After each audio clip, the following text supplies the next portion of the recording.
وكان آخر ما قاله رسول الله صلى الله عليه وسلم في خطبة الوداع يوم عرفة: أيها الناس، موعدكم معي ليس الدنيا، موعدكم معي عند الحوض، والله لكأني أنظر إليه من مقامي هذا.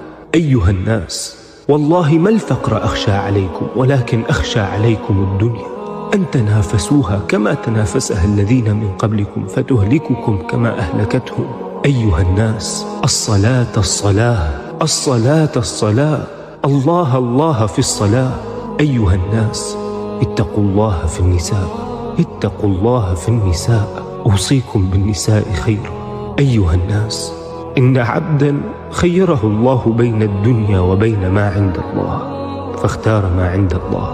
أهواكم الله، حفظكم الله، نصركم الله، ثبتكم الله، أيدكم الله. أيها الناس، أقرئوا مني السلام كل من تبعني من أمتي إلى يوم القيامة. اللهم صل وسلم وبارك على سيدنا محمد.